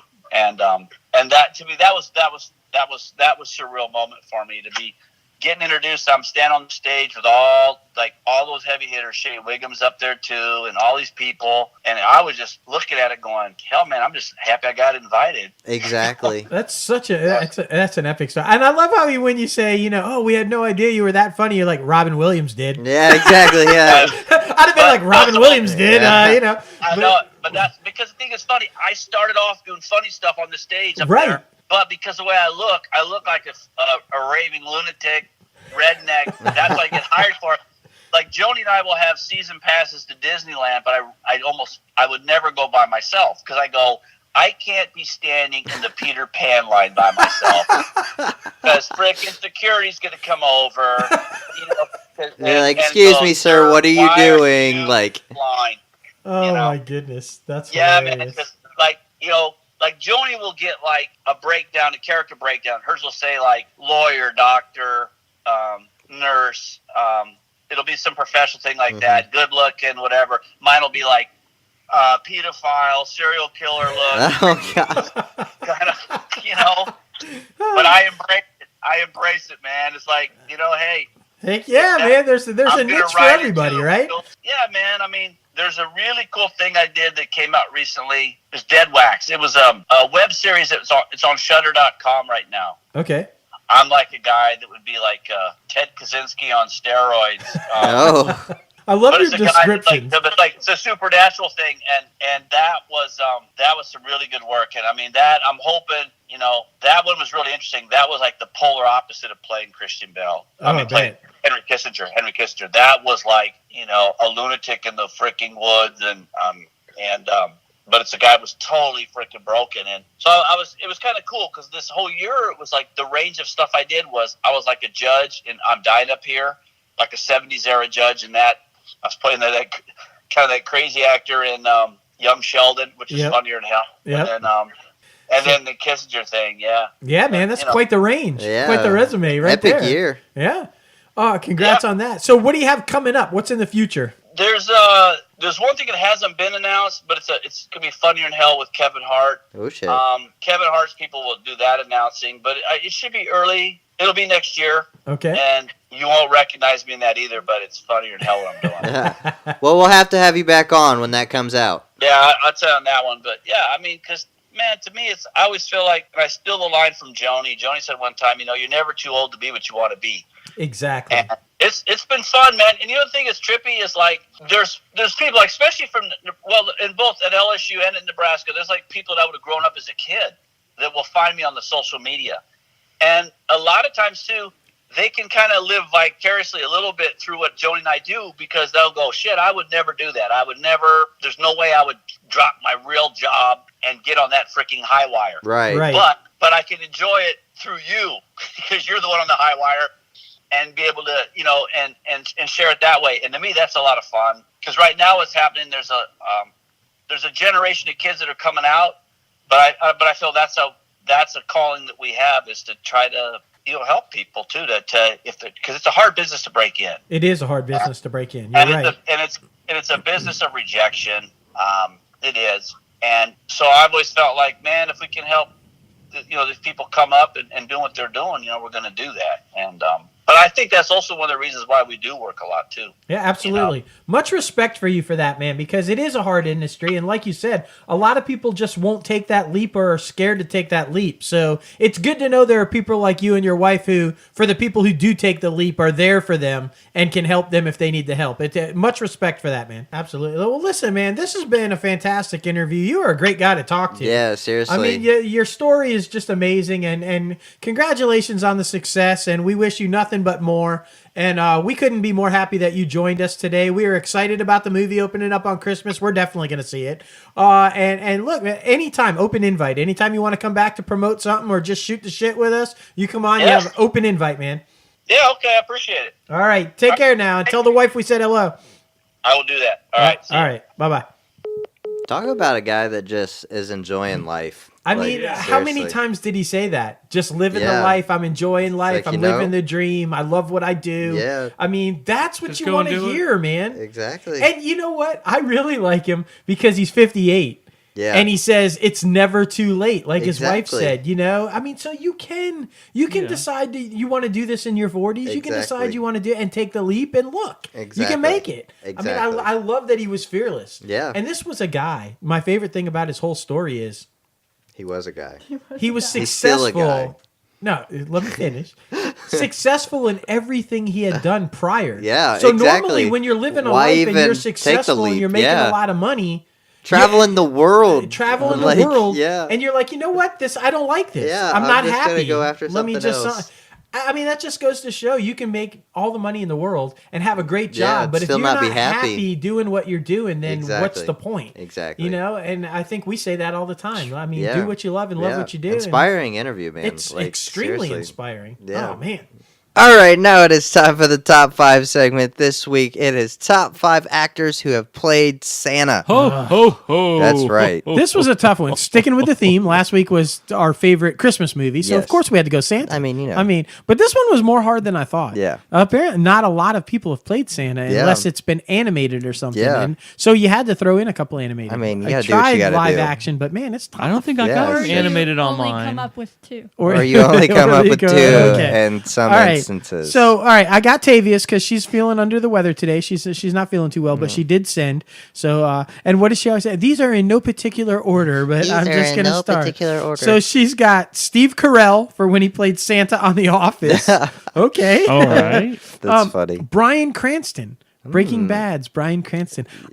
I have no clue idea. where or when he played Santa. This sounds like it was like one of the Latte- late night shows. Yeah, maybe. jokes. If Latte says he did, then he did. I believe her. I'm gonna look it up somewhere. Kurt Russell. Yep. Christmas seen that. Chronicles. Yeah. That's apparently doing really well for That's Netflix, so and I hear good. it's really good. J-Lo, big Probably fan. gonna watch that on Big Christmas. fan. Yeah. Oh, Ed Asner. Yeah, in Elf, definitely. obviously, and Tim Elf. Allen for the Santa Claus 2, Yeah. and what was the Escape Clause? Was the third one or something like that. So good picks, Yeah, picks. seriously. I betting we're gonna get a lot of duplicates. A this lot. week, but Yeah. it's okay. I don't know. Seriously. I went through the list and went some obscure movies. So I did a few. All right, so who's going next? Little Cam? Lil Cam, who's got 2. All 2 of them. All 2. The thing is top 5 favorites. Well, I was doing other stuff today, and I may procrastinate when I make my top 5s. I'm sorry. I see. All right.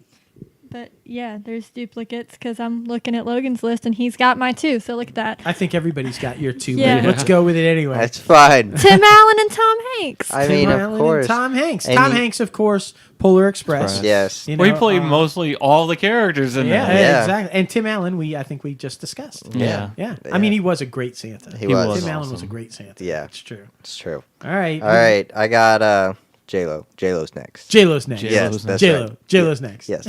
Paul Giamatti and Yes. Fred Oh, Claus. Fred Claus, I Yes. had that on my list. I checked that out. Tom Hanks, Polar Express, because, I mean, he's basically amazing. He's an amazing actor. Yeah.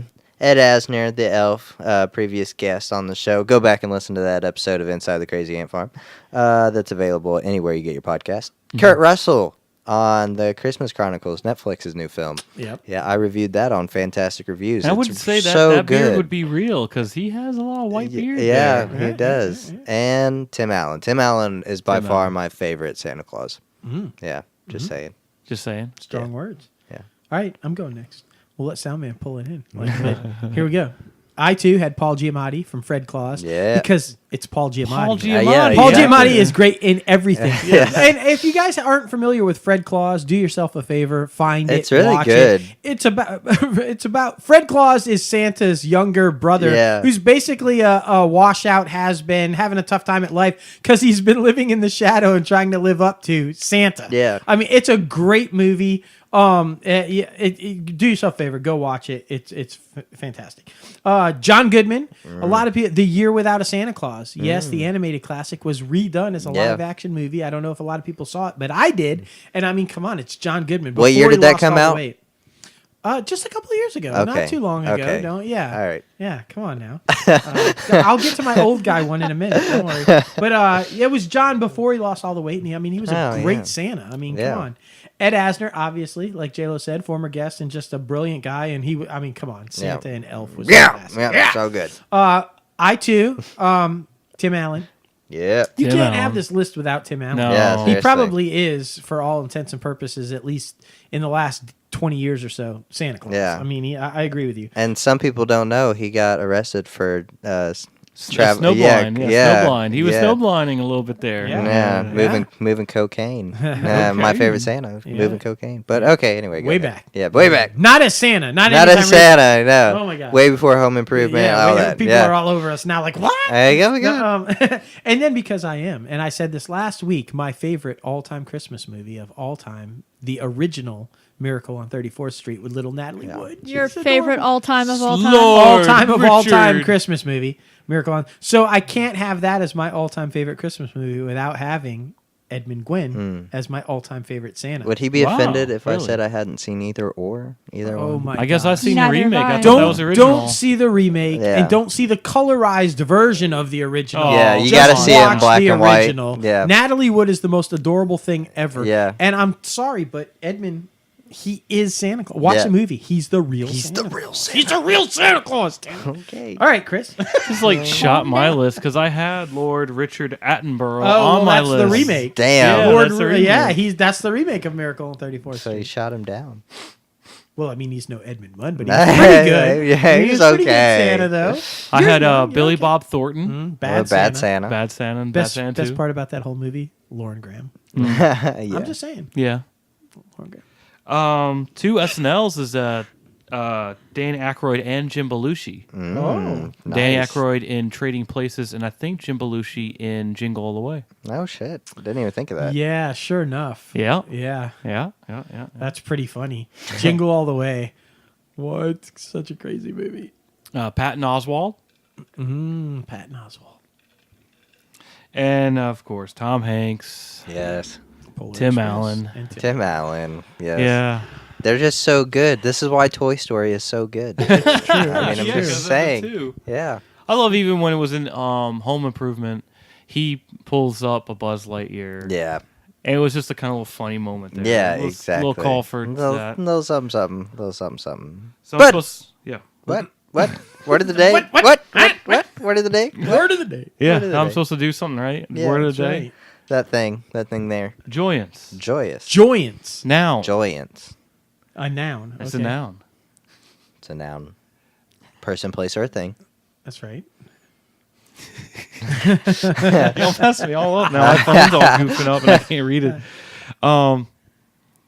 A joyous feeling or festivity. Oh. Okay. It's a joyous feeling or festivity. Yeah. So I guess y'all went with because it's the time to be. I experience great joyance while I'm sipping wine. I knew he was gonna say wine. And eating a great steak. Oh my god. That's pure joyance. Especially it melts in your mouth like the butter you had just put on top of it. But don't lie, you like your wine and Little Caesars too. Don't lie. And popcorn. And popcorn. And wine and pasta. And wine and anything. It's true. I also like a good margarita. Just drinks wine all the time. It's true. I'm a wine We need fan. to get more stuff for margaritas. Speaking of now, that. especially since we got the new margarita glasses. Yeah. We need margarita for the margarita glasses. Yeah, exactly. I just need to buy highball glasses. I want to bring in some whiskey. It's time for whiskey, not margarita. We can do whiskey too. Yeah. I mean, hell yeah. Whatever you got. Yeah. All right. Box office. Box office. Oh man, let's do a little recap. I did okay for the first 2. I predicted Spider-Man Into the Spider-Verse would be number 1, which it was. Heard a lot of recommendations. Yeah, it's really good. Fantastic. Yeah, I reviewed it on Fantastic Reviews, episode 6. Go listen to that. And go see the movie. I predicted around 30 to 35 million. It got 35.4 million. So damn. The Mule got number 2, which I predicted, and I predicted around 17 to 20 million, and it got 17.5 million. Now, here's where I went wrong. The Grinch, I did not predict to be number 3, which it was. I predicted it to be number 5, and I predicted around 7 to 10 million. It got 11.8 million. Even as it is, it's a Christmas movie. It's around Christmas time. People are going to give it a lot more. I'm just going to spoil this for everybody. It is not a Christmas movie. No, don't It go is see a political, in-your-face message movie. God bless It's Benedict more political Cumberbatch. than The Front Runner. Yeah, I mean, seriously. it is. It's more political than The Front Runner. I mean, it's sad. It is sad. Don't go see it. Yeah, seriously. That's just our opinion. Yeah. But if you want to see The Grinch, rent Jim Carrey's version or rent the original version. Just stay away from Just this think of version. how much torture Jim Carrey went through of like 12, And 18 Taylor Momsen. hours of Taylor makeup. Momsen. Exactly. Go look at Taylor Momsen's social media today and look how cute she is and look at how great she is with Jim Carrey's Grinch. Watch that one. Exactly. Much better. Oh, man. And Ralph Breaks the Internet, I didn't even predict to be on this list. So wrong.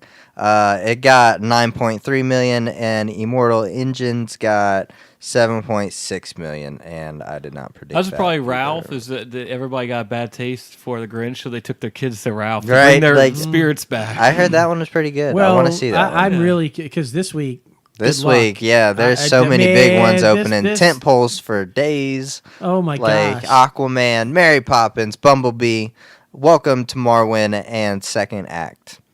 The last two I just mentioned, yeah, no one's gonna go see those. No, No. not even. I mean, nobody's gonna. Even J Lo ain't gonna bring it in. Not our J Lo. No. The other J Lo. Yeah, the other J-Lo. Yeah. The one that doesn't matter. That's well, at least at the box office this Yeah, weekend. yeah. Oh, Shit, y'all. Damn. ouch! What What But did she's- she ever do to you? Nothing. She didn't do anything. He simply meant at the box office. Yeah. It's not going to be good for her at the box office this Such a weekend. hater. It's not personal. It's strictly business. That's right. It's not going to be good Yeah. at the box office. But yeah, movies that are still out this week, though: The Grinch, Instant Family, Widows, Ralph Breaks the Internet, Creed 2, Once Upon a Deadpool. Nobody's going to go see that one. The Mule, and Spider-Man Into the Spider-Verse. Number one, I think it's going to be Aquaman, with around 70 to 75 million. It's looking pretty good. It's looking Yeah, I pretty think good. recent estimates are pegging it over 100. Yeah. I'm sorry, I'm just so scared. He's in the I know. orange and green. But the It orange looks green suit good. looks badass, It bro. does. It's armored up and it's got like spikes and shit. Yeah. It looks Dustin, good. I remember when you saw Green Lantern and you said he looked badass in that suit. Oh. Yeah, but Ryan it was just Reynolds, a bad Green Lantern? movie. It was a Yeah, bad Ryan movie. Reynolds. Green Oh, Lantern. no. Yeah, it was back in. We were in Okay, the studio. first of all, to be fair though, I hated the mask from the get-go. I Yeah. said okay, that. you did say the The mask. mask said was that. I hated awful. the mask. I liked the kind of idea of a breathing or living suit because it does come from the ring. Yeah. But the mask looked awful from the get-go. Yeah. And then who knew the script was going to be so Right, fucking bad? exactly. But he did meet Blake Lively. They did get It's married, true. and the rest is history. The So rest it's not is all history. bad. Exactly. So But anyway, that So His anyway, suit reminds me of that suit. Oh, the yeah. Aquaman suit Oh. that looks a lot of CG suit. right. I'm just worried about CG suits. Yeah. I mean, we'll see. But I still predict it to be number one. Number two, I think it's going to be Mary Poppins. A lot of people are really interested to see how they did this. Like, it's supposed to be a continuation from the first story. It's supposed to be like a sequel, right? Yeah, Mary And Poppins ABC Return. Yeah. has been plugging it so much. Like Yeah. every 3 seconds and every time they Well, have it a is lull. Disney. Yeah, it makes sense. Well, yeah, I understand, but it's like they are really super Yeah. plugging it. They are making specials going on around Thanksgiving and Yeah. other stuff, trying to like just build up more and more Right. hype momentum. So that Oh, kind of goodness. worries me if we're building a lot of hype behind something. Yeah. And another one I'm interested to see how it does, Bumblebee. Yeah, I yeah. mean, I felt like we just got a trailer for this probably about 6 months ago. Yeah. And then now it's about to be rushed out. I'm super stoked for Bumblebee though. Yeah. Apparently it's getting lots of love from the critics and fans who have seen it in like pressers and stuff. And it looks to be like the best of the bunch. Unfortunately, it's opening in a weekend where like everything is opening. Yeah. Yeah. So I saw Yeah. John Cena on Kimmel last night. Yeah, talking about Would have it. been earlier this week. Yeah. I for mean, the you're podcast, competing. but yeah. Bumblebee Transformers type movies are action movies, and you're going to be competing for that crowd who apparently are Aquaman. Exactly. I mean, so I don't know. I mean, we'll see. It's It's supposed to be a good one, though. It's supposed to be Yeah. the best of the bunch is what they Yeah, said. that's what kinda they're saying. Fix some of the some of the stuff there. wrongs. I mean, original Optimus Prime. Yeah. I'm going to see it just for that. Just for that. To see the original look of Optimus Hell Prime. yeah. Like, Oh yeah. But I predict Bumblebee would be number 4 with around 20 to 25. Number 3, I think it's going to be Spider-Man Into the Spider-Verse because, I mean, it was so good. Yeah, that's Like- an excellent point. Let's not forget that's out there. Yeah, still. it's still there. Jeez, Like, man, so I think that's going to go over the Bumblebee because, over Yeah. the Bumblebee. over the Bumblebee. And number 4, I think it's going to be The Mule with around 10 to 15 million. That's a really good film. I But, really want to see that. yeah, I I recommend it. I think you're looking good, at least according to our listeners and Yeah. our followers. Yeah. You're looking good. I ran a poll, and so far, Aquaman 81%. I asked Yeah. what out of the 4 new movies they would be going to see this weekend: Aquaman, Bumblebee, Mary Poppins, or Welcome to Marvel. Mm-hmm. Aquaman so far 81%. Number 2 is Mary Poppins with Yeah. 11%. Number 3, which I guess this is because of Aquaman. Number 3 is Welcome to Marwen with 6%. Number 4, Bumblebee with 2%. Oh, wow. So I guess most of the people that would normally pick Bumblebee are picking Aquaman. Yeah. And I think that or they have such a bad taste on Michael Bay's Transformers. I guess, but this is supposed to be... First of all, I love Haley Steinfeld. I think she's fantastic. And this movie, man, it's the original. Like, come on, it's Optimus Prime in his best. You know? I don't know. I'm going to go see all of them probably except for Welcome to Marwen. Yeah. It just looks weird to me. I mean, I love Steve Carell. I want to see it, but I don't think I want to go to the theater. Yeah, as long as I see at home. That's it at home. Yeah, definitely. Redbox. Is this an Oscar one? Is this an Oscar bait? I think that's why it's being released on this weekend against all these tent poles is because they're trying to get some Oscar consideration for Steve Carell, which he might get. It's one of those roles. Yeah. But if you haven't seen the trailer for it yet, it's like this really artsy, based on a true story about this guy who basically is very socially challenged, and so he kind of lives in this weird world. Yeah, well, he gets beat up and stuff. I think so that's where he feels comfortable, right? And so he feels more comfortable. I'm not too sure. I think, but anyway, he feels more comfortable living out this reality, his as reality dolls in this city, city that he created, and so the whole movie goes back and forth between real life and this doll world. It just looks really strange. I don't know. We'll see. Aquaman though, 81%. Yeah, everybody going to see Aquaman. Hell yeah, Aquaman. So number 1 Aquaman, number 2 Mary Poppins, number 3 Spider-Man Into the Spider-Verse, number 4 Bumblebee, and number 5 I think will be Welcome to Marwen. So, I mean, we'll see. We'll see. I'm feeling pretty good about it.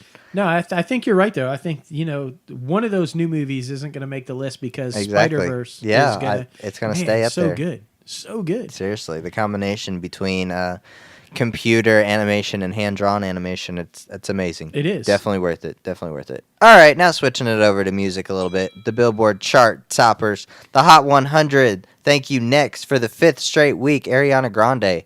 Man, I just hope she's like past all this now. Like, I'm just tired of her complaining about her relationships. So I just hope all that is past it.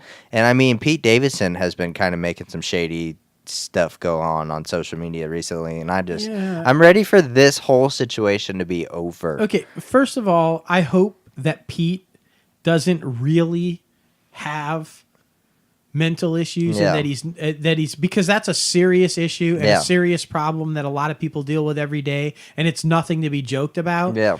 But dude, I feel like if you're not for real, you need to stop this, okay? Yeah. Because you make the post about how you don't want to be on this planet anymore, and the outcry and support that came to you about we're here for you, we love you from just everywhere. Strangers, the congressman that he made fun of, Cookie, Taraji P. Henson, like just so many people flooded him with we love you, we're here for you, don't do anything crazy. People went and checked on him, literally physically went and checked on him and tried to call him John Cryer and stuff. And then he's going to go and after all that make a post recently that said, he just thinks the world is against him and none of his friends and family care about him or want him here. What the hell? Did you not see all of the shit or the pour out? So I feel, and forgive me if I'm wrong, but I feel like he's trying to grab attention.